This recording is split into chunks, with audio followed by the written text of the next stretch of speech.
Welcome back. Is the U.S. going to launch military action in Syria? We know we don't have definitive intelligence confirming that Assad's government was to blame for this chemical weapons attack. We have no UN resolution approving the use of force.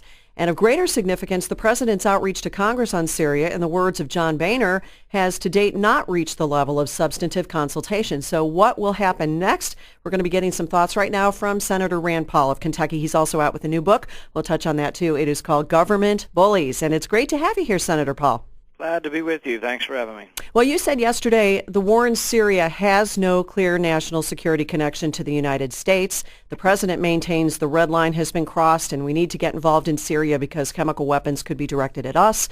What is your response to this assertion by the president? It's probably patently ridiculous, I guess, would be the best way to put it. I think there's no indication that Syria is lining up rockets or even possesses rockets that could reach the United States or is planning any kind of attack on the United States. So it's just sort of a canard. But most importantly, if we're to go to war with a country, the Constitution is very clear. Congress declares war, not the president.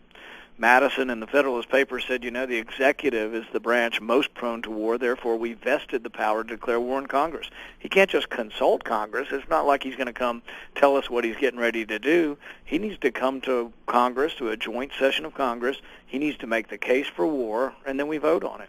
Well, now some are saying, in fact, the Washington Post was making the case, well, this is a minimal strike, and that is within the president's Article I powers. This isn't even a war. And yet we saw what happened in Libya. Is that on your mind as you're considering the importance of Congress being involved here? The Washington Post is probably wrong on almost every issue of our day. It would be the first thing. But, an act of war, launching cruise missiles against a country is an act of war. That is war. And the thing is that in order to go to war, you have to have a vote of Congress if you're going to do it constitutionally. Libya was the same way. It was a war that was fought unconstitutionally. Fortunately, that one didn't spread. Do you think Syria might be a little different? I think so. We have the Russians involved and the Iranians involved. Is there a chance that it could erupt into a Middle Eastern conflagration? Is there a chance that attacks may be launched on Israel? Is there a chance that it spreads? Eisenhower had quite a bit of military experience. He said, once the violence begins, you can throw out all your plans. So they may say, we're just going to lob in 5 or 10 cruise missiles, and we'll teach them a lesson. One, the cruise missiles or the Tomahawks probably won't get to any chemical weapons. They're usually in underground bunkers and probably won't be gotten to. It's probably, if anything, going to harden their resolve or make their resolve such that they will try to send terrorists abroad to attack us, which they haven't done so far. So, there's so many reasons. And then the final reason I would say is if we do have this debate in Congress, I will make the point that there's 2 million Christians in Syria, and they're on the other side of this war. Right. I just can't send my sons or your sons to go in to fight in a war where they'll likely be fighting with Islamic rebels to kill Christians. I also can't go in and fight a war where our kids will be now allies of al-Qaeda. I thought al-Qaeda was the enemy, but we're now on the same side of the war as al-Qaeda. There's so many things wrong with going to war in Syria that I just can't imagine how anybody can be for it. Well, I agree, and that you brought up so many good issues there. For example, you've talked about the president's unilateral decision to arm the Syrian rebels, incredibly disturbing, which I think is right on the money there. We have on the one side a bloody tyrant. We have on the other side jihadists largely. So if we don't even want a regime change, as Jay Carney had said yesterday, then what is our objective? And also realize when they say they don't want regime change, what that means. They want stalemate. And so I've told Secretary Kerry, to his face, I have said, look, I'm not sending my son or your son or anybody else's to fight for stalemate. Stalemate is not what Americans fight for. We fight to defend our country, and we will fight to the death, but we will also fight only for victory. Part of the quagmire of Vietnam is we kept fighting to stalemate. They wanted a negotiated settlement. That's what they say privately, and they won't publicly say this, but they want a stalemate in Syria, and right now they think Assad is the upper hand. They want to go in, bring the rebels forward, get the rebels to have enough potency that then the Russians and the Syrians come forward and negotiate. But that basically is they're fighting for stalemate. And if I were to lose my son in a war in Syria, if someone has to be lost in a war, I want them to at least be able to say, I was fighting, for our freedom. I was fighting for these great principles of freedom instead of, I was fighting for Sharia law. I just can't see that. I can't either. Now, what we've already seen transpiring in Libya post-Gaddafi and in Egypt, especially post-Mubarak. Everybody is talking about this issue. Here we've been, arming Syrian rebels. We see that this is a place where thousands of jihadists are convening from across the globe there in Syria. When you talk about the escalation and the purpose of going in there and how this might lead to an escalation, could this not be a way worse scenario for the United States to get involved in than previous skirmishes, if you want to call them that, in previous regions where we have gotten involved? Well, yeah, and if you talk to officials in Israel, they have misgivings about the whole thing. They're not sure who they want to win. They never really liked Assad that much, but they'd sort of lived in détente sort of with, Assad for probably 20 years now. But I have a great deal of concern that the people who take over, the Islamic rebels, or particularly if Al-Qaeda or al-Nusra takes over, that they may well be worse enemies of Israel or worse enemies of ours and lead to more instability.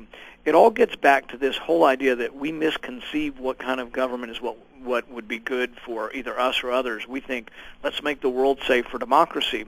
Well, our founding fathers didn't want democracy. We have a constitutional republic with God-given rights that are guaranteed. They come from our Creator and guaranteed by the Constitution. We didn't have a democracy. So when they vote in the Muslim Brotherhood through a democracy, we're like, oh, this isn't the kind of democracy we wanted. Well, precisely because democracy is not our goal. And then you get John Kerry coming forward as the tanks are in the street with the generals saying, oh, the generals are restoring democracy. Well, what is democracy? I would think at the very least it's elections, but you can elect bad people. And that's why this whole Arab Spring is turning into an Arab winter, is because you're getting Democrat elections that are electing Islamists. Yeah, that's right. Exactly right. What about the president himself in all this, Senator Paul? It's already being maintained, what we mentioned earlier, that, yes, the president can act legally without congressional authorization. You have said, no, he can't. If he does go forward without congressional authorization, what then? I think we fight tooth and nail for the Constitution. We take an oath of the office that says we will defend the Constitution against enemies, foreign and domestic. And I think he's shown a fundamental misunderstanding of the Constitution on so many levels, on so many occasions, that we do our best to try to oppose him. This rises to a higher occasion than a lot of fights. I fought him over the recess appointments. The court is now saying he acted unconstitutionally on the recess appointments. But now we're talking about potentially American lives being lost to a president who basically is drunk with power. And we shouldn't allow this. And we fight with every tool we have to try to stop him. Now, there has been discussion about leaders being consulted on this. Do you think that Congress should be called back to Washington?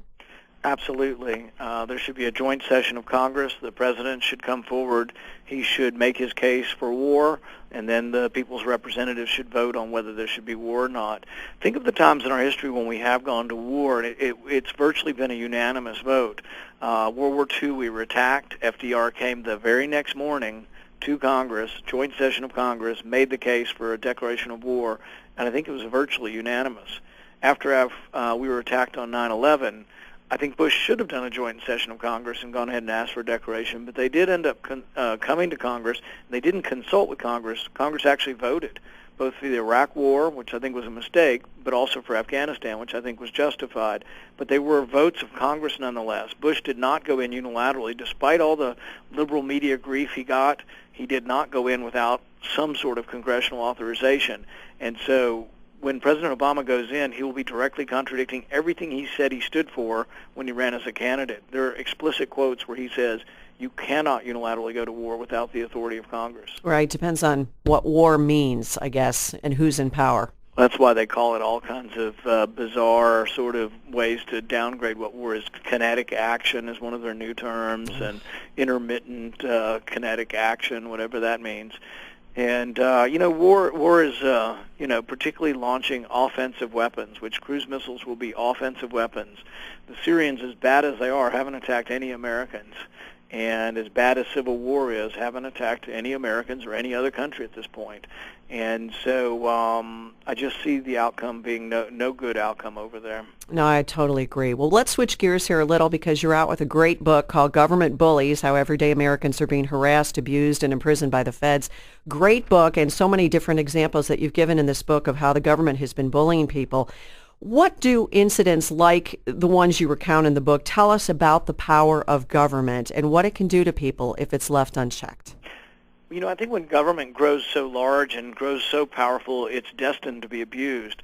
And it's not just Republicans or Democrats. Right now we have a Democrat in the White House who seems to be abusing the IRS authority to go after Christian conservatives and Tea Party conservatives.